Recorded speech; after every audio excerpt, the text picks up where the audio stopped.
tier limit format is dead. The tier 0 threat that once dominated the Yu-Gi-Oh! Metagame has been completely slaughtered by the most recent Forbidden and Limited list to be replaced by the Kshatri-La archetype with their latest support from Photon Hypernova.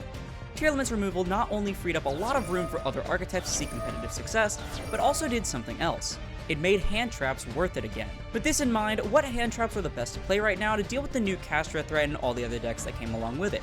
Fear not, dear viewer, for I am here to help you with all of your hand trap needs.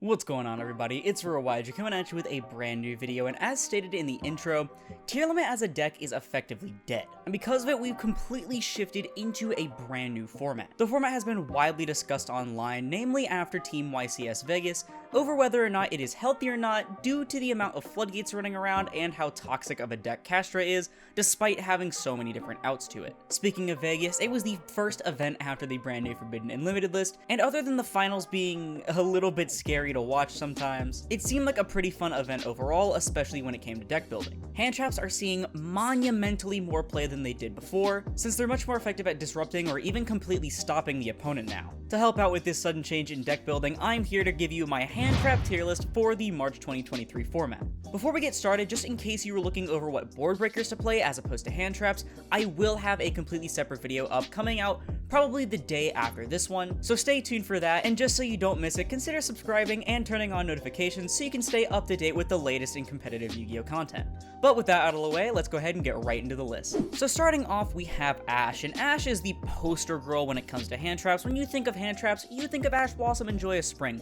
And funnily enough, Ash was like just okay against tier format because you could stop their things, but it only really stopped one thing, and they usually always had an extender to play through your hand traps.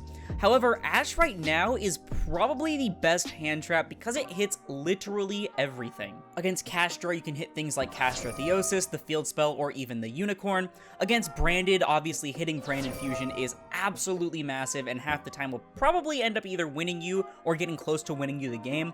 And against Labyrinth, you can hit things like Welcome and Big Welcome Labyrinth, both of which are incredibly crucial for the Labyrinth player to continue their plays. There's honestly not too much to say about Ash in particular, honestly, other than the fact that she's just super good now compared to the last format, and should probably be played in a lot of your lists. On the other hand, next we have Bystials, and Bystials were literally one of the only hand traps played during the tier limit format because they were so good against tier and supported a lot of decks like Sprite that needed a little bit of extra help going for big beat sticks because OTKing wasn't the most common during that format. Right now though, because tier is effectively dead and there's very little decks, especially when it comes to like Kshatri-La and stuff, that get hit or even affected at all by Bystials, they've honestly fell off a lot, and I'm going to put them in situational strictly because there's only one deck that really wants to play Bystials other than Dragon Link, and that's Branded, but even Branded players are dropping the Bystials down to the bare minimum, just the Lubellion and one Saronir, because Bystials just, unless your local setting specifically has a lot of light and dark decks, they just really don't do anything. Bystials will absolutely be relevant again once a new light or dark deck dominates the format, but until then, it really just depends on your local setting, I guess. But next up we have Ghost Spell, and Ghost Spell is a bit interesting because against a deck like Kshatri-La,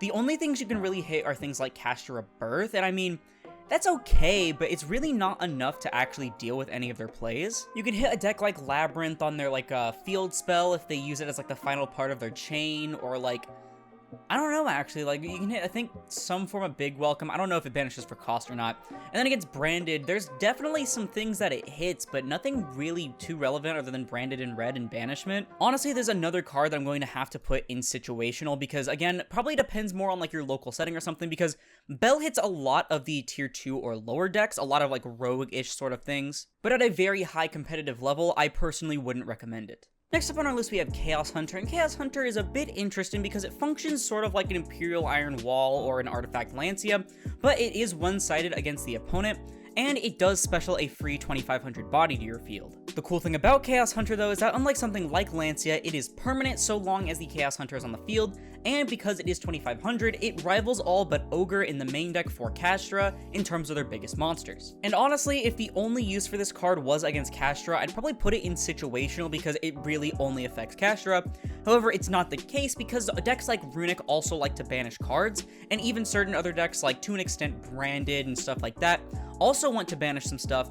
So I'm going to put it at the lower part of solid. We don't have an upper part yet, but it's going to be on the lower end of solid because while I personally think there are some better cards you could fit other than anti-banish cards, it's definitely not a bad choice in case you have room in your extra deck, or if you yourself are playing a deck like Castra, because again, it's a free level 7 body. Next up, can you smell what the Rock is cooking? Because this is Nibiru, and y'all, Nibiru is crazy right now. Other than Labyrinth, you can hit just about every single deck in the format right now, between Castra, between Branded if they don't have the Mercurier, between Sword Soul. You can even hit Trap Tricks players if they don't go for Rafflesia on the 5th summon. And then not to mention all the people still coping on tier 2 and lower decks.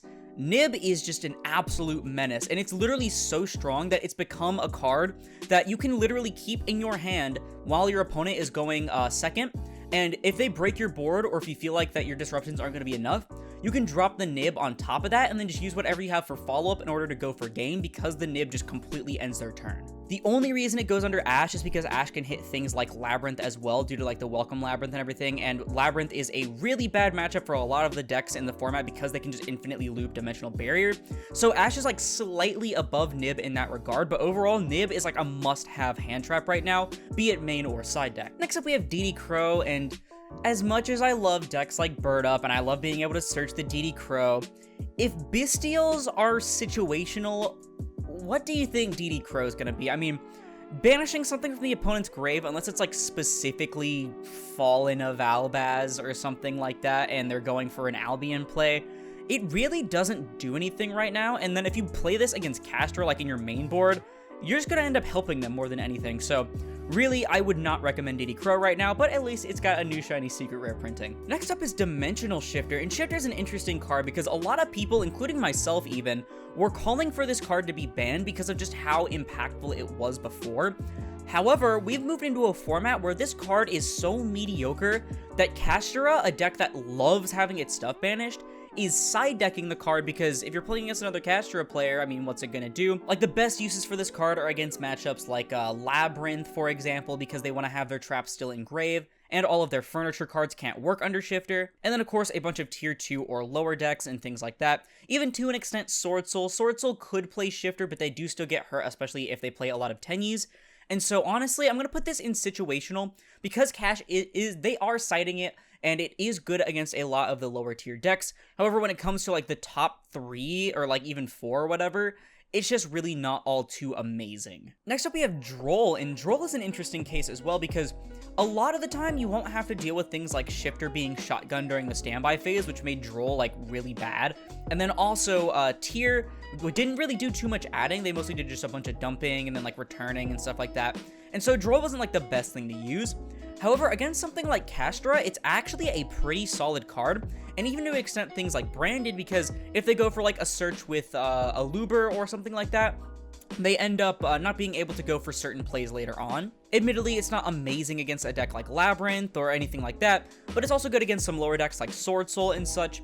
So I do want to put it in the lower part of Solid. I'm going to put it just above Chaos Hunter. And it's also really good against things like Runic in particular, because if they search the field spell with Hugin, then they just can't do any other draw things, which is like one of the best parts of the deck. I think overall right now, it's a pretty damn solid card, even if it's not the best thing you could play. Next on our list is Psy-Frame Gear Gamma, and there's a bit of an interesting one, because Gamma is a really strong card right now, I would like to argue. However, it's not really seeing play in many decks because those decks can't really use it well. Like, one of the best uses of Gamma isn't even just as a disruption hand trap by negating and destroying an opponent's monster on their turn, but it's also really good to dodge things like Ash Blossom, which is seeing a huge spike in play right now.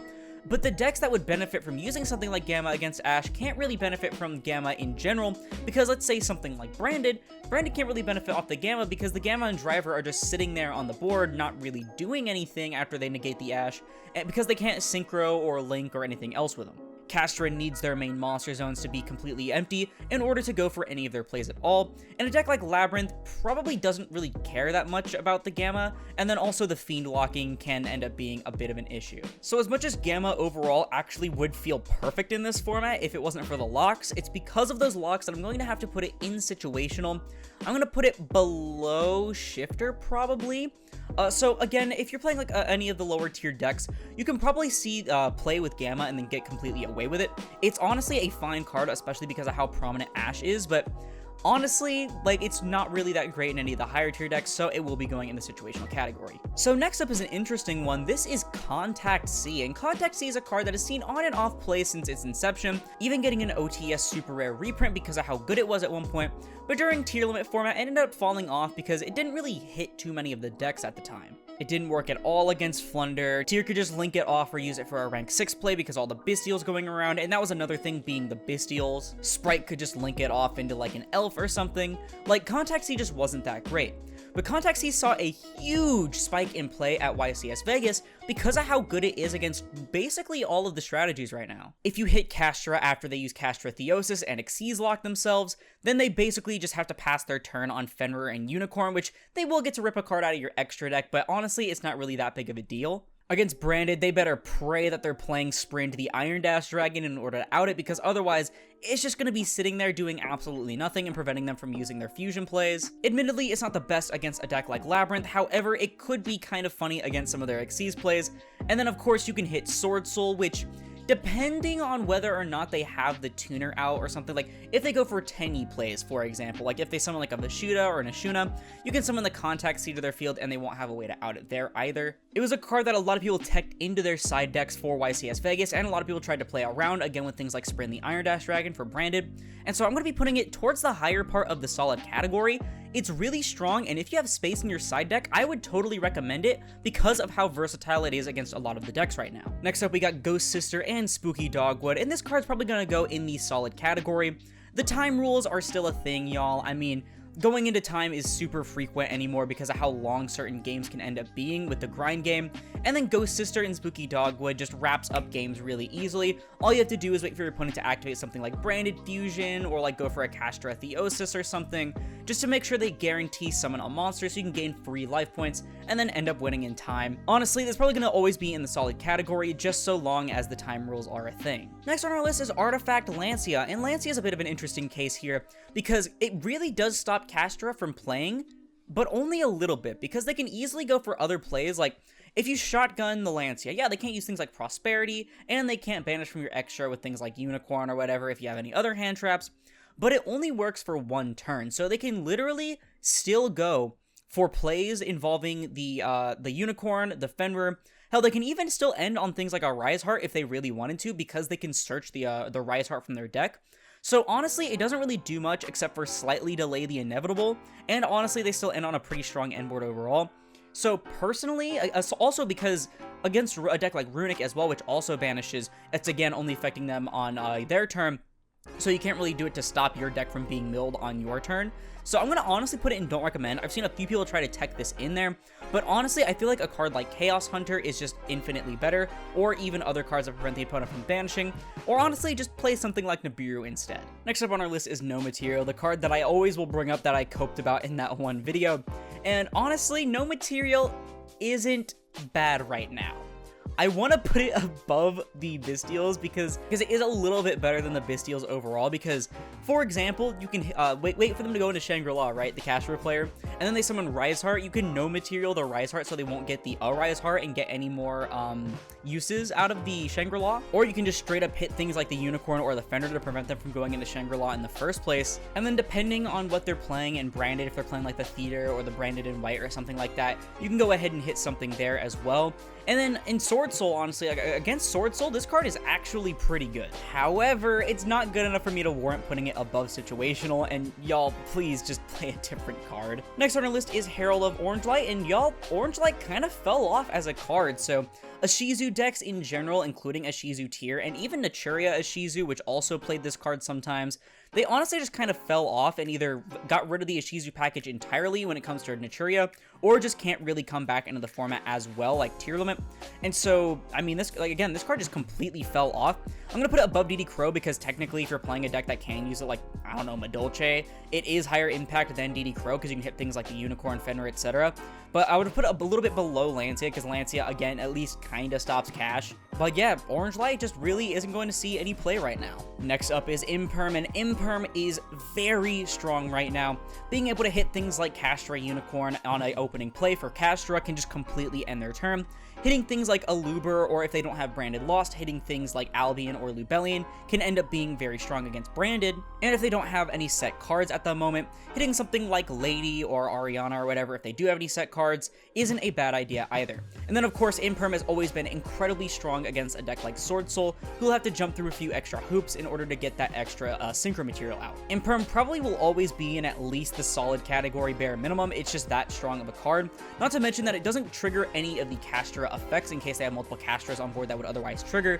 And honestly, it's both good as a hand trap and a board breaker, so it's going in the high impact category for now. Next is Kelbeck, and yeah, no, this engine's completely dead. Kelbeck was already just an hand trap regardless, and now the nail has finally just been placed in the coffin. Next on our list is Ghost Mourner and Moonlit Chill, and Ghost Mourner I think was having issues when it came to like OCG rulings. I think in case it's summoned on your turn or whatever, it ends up just not really working at all, at least not for on-summon effects or anything like that. I think it's honestly a fine card, but overall, it just ends up being a slightly worse Imperm. I'll put it above Chaos Hunter because it is a negate. It's basically an Imperm that also can end up dealing burn to go into time, but it's just kind of overall. I'd honestly rather just play Imperm. Ghost Ogre is the next hand trap on the list. As much as I love Ghost Ogre, it's still not really in a great spot.